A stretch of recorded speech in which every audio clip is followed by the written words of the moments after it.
My sister called me at 6:47 on a Thursday morning, which told me everything I needed to know before I even answered. She only calls that early when she wants something and has already decided I'll say yes. "You're coming to the rehearsal dinner," she said. Not a question. Friday night. Rosewood Country Club. 7 o'clock. I was still in bed, still half asleep, still holding my phone like it was something that had fallen on me from a great height. "Hello to you too, Sloane," I said. "Don't be difficult. This is important. It's the night before my wedding. I know when your rehearsal dinner is. Then act like it." She exhaled the way she always does when she thinks I'm being deliberately slow. "Just, look, Petra, I need you there, okay?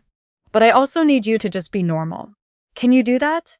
Can you just be normal for one night?" I asked her what she meant by normal. She told me not to make everything about myself. I told her I wasn't planning to make anything about anyone. She said good, because Marcus's family is very traditional and his uncle is going to be there and he's kind of a big deal, so just don't do anything weird. What would I do that's weird? You know what you do. I didn't push it because I already knew what she meant. In my family, being quiet reads as sulking. Being direct reads as aggression. Having a job nobody fully understands reads as either showing off or being evasive, depending on which family member is deciding that day. I had long since stopped trying to map the logic. I just nodded along, said yes, hung up, and stared at the ceiling for a while the way I do when a conversation reminds me that I will never quite fit the shape of what my family needs me to be. I got up and made coffee and tried not to feel the familiar low hum of dread that comes with knowing I'd spend the evening being managed. That's the word for it, managed. Like a situation my family handles rather than a person they know. My name is Petra. I'm 34. I've been a federal prosecutor for the Eastern District for almost 6 years. Which is the kind of sentence that sounds impressive at dinner parties with strangers, and means basically nothing at dinner with my family. Because my family doesn't know what a federal prosecutor does, beyond what they've seen on network TV, and my mother has decided that it's a job that makes me difficult to marry off, and therefore not worth being proud of. My sister Sloane is getting married to a man named Marcus who sells commercial real estate and has a very nice jaw and has never once asked me a single question about my life, which I'd respect more if I thought it was intentional. I wore a green dress to the rehearsal dinner. Not flashy, not boring. Heels that I could walk in without performing. I got to Rosewood a few minutes early because my mother raised me to be punctual and then spent my entire childhood punishing me for being early to things she wasn't ready for, so I sat in the parking lot for 4 minutes before going in. The main room was the kind of beautiful that costs enough money that you stop noticing how beautiful it is. Cream linens, low candles, a centerpiece situation that probably took a florist 2 days. My mother was already there, standing near the bar in a gold-wrapped dress, talking to a woman I didn't recognize, and when she saw me, she smiled the smile she uses for photos and said, "You're here," in a tone that somehow made it sound like both a relief and an accusation. She touched my elbow and steered me slightly, sideways, the way she's done since I was 11. "Marcus's uncle is here," she murmured. "His name is Judge Hargrove. He's been on the federal bench for 15 years, so be respectful." "I'm always respectful. Be extra respectful." She squeezed my arm once and then glided back toward the woman in the gold dress and left me standing there with a glass of sparkling water, wondering, not for the first time, what exactly she thought I was going to do. I found my seat and introduced myself to the people around me. Marcus's cousins, mostly, nice enough, the kind of people who asks where you're from and what you do, and then nod with an expression that says they've cataloged you and moved on. I told them I worked in law. One of them asked if I did divorces. I said no, not exactly. He nodded and turned to talk to someone else. Sloane came in on Marcus's arm, and she looked genuinely beautiful, the kind of beautiful that has nothing to do with the dress or the lighting and everything to do with the fact that she was happy. Whatever I feel about the way she talks to me, I can hold it separate from that. She was happy. I let myself be glad for that part. The room filled up gradually. Marcus's family was large and warm in the way that large families can be when they've never had any reason to be otherwise, laughing easily, refilling each other's glasses, the kind of extended family that probably has a group chat with too many people in it and uses it every day.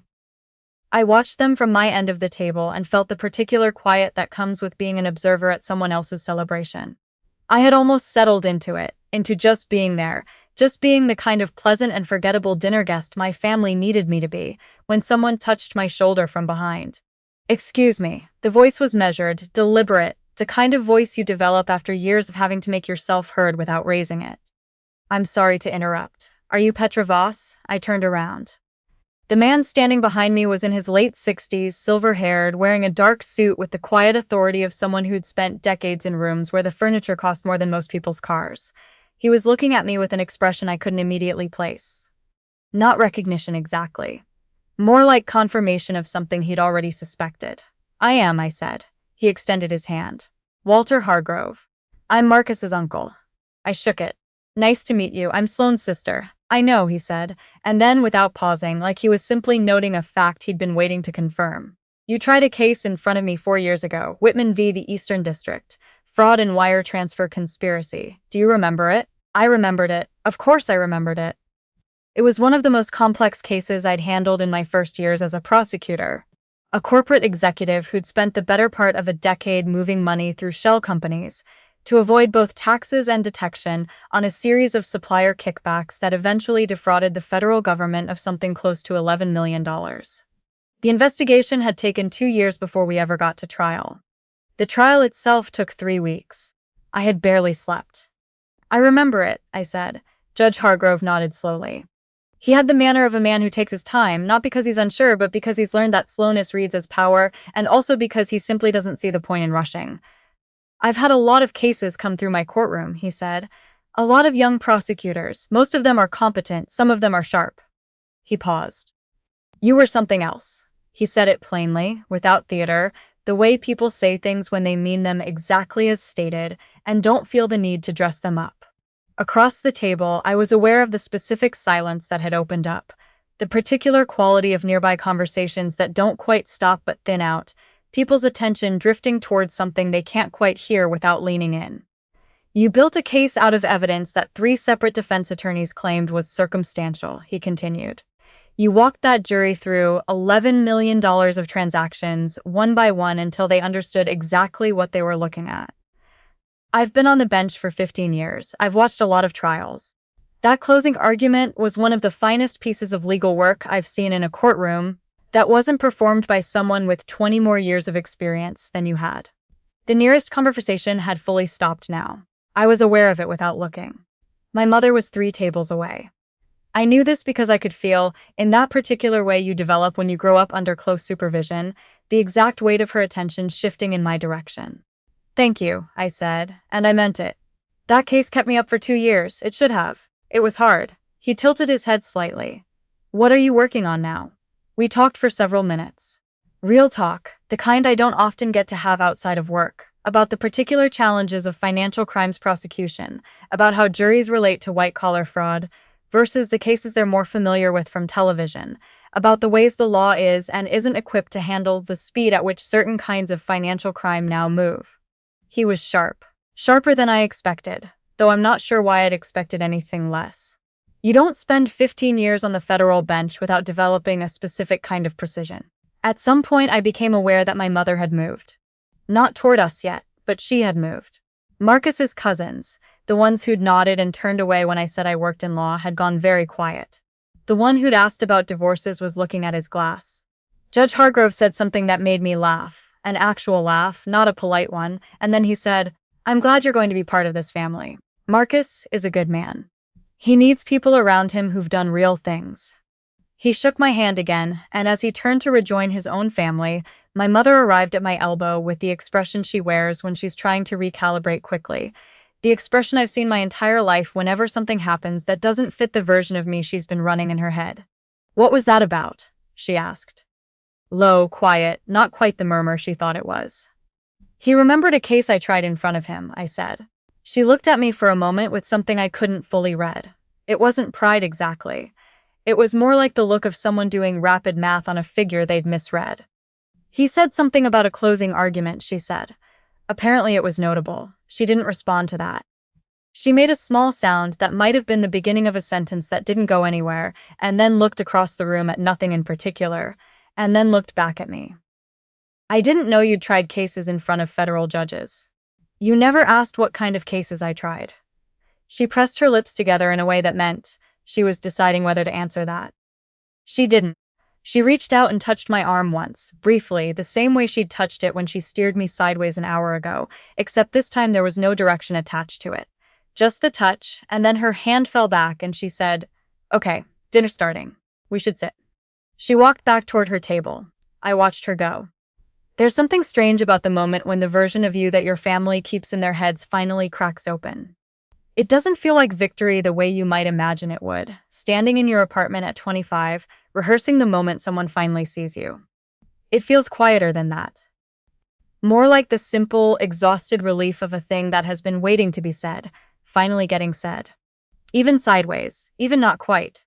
Sloane found me after dinner, near the window at the far end of the room that looked out over the golf course and the dark flat shapes of the trees beyond it.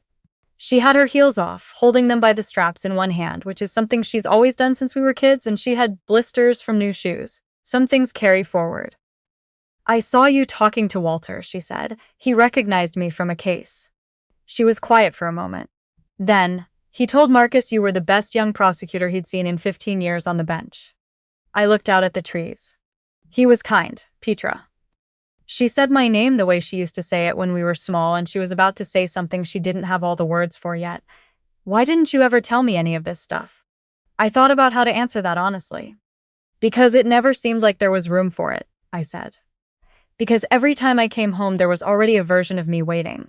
The difficult one. The one who didn't get married young enough. The one who had the strange job that nobody wanted to hear about. It felt like trying to do a renovation while someone was still living in the house. She looked at the floor for a moment. That's not fair. No. But it's what happened. She nodded. It was the slow nod of someone absorbing something they'd been given the long way around.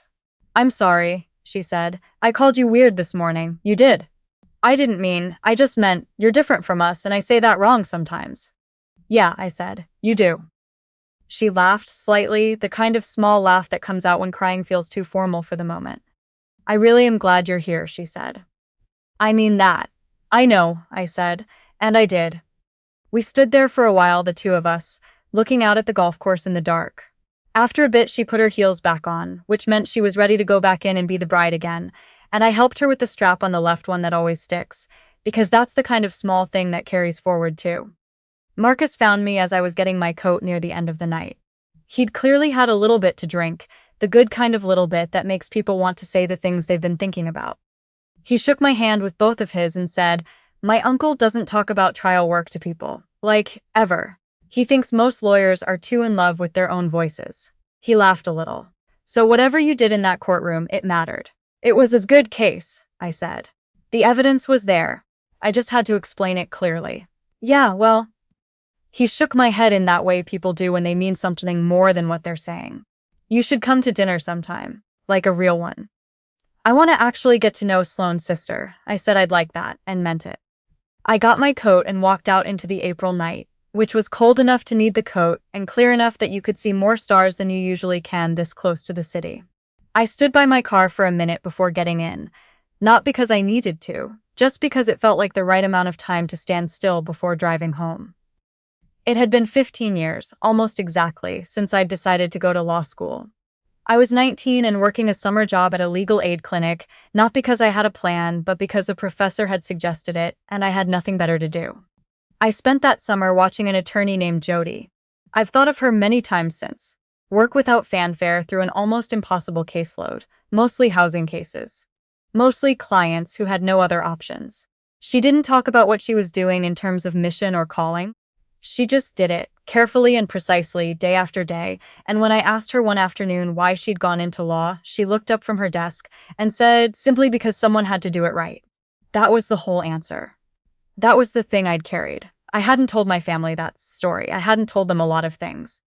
Not out of deception, but out of the simple, quiet understanding that some things don't fit through certain doors, and rather than spend your energy trying to force them, you carry them some other way. Driving home that night, on the empty late stretch of highway that runs along the river, I thought about Judge Hargrove saying I'd built a case out of what 3 defense attorneys had called circumstantial evidence. He wasn't wrong. We had the transactions, we had the records.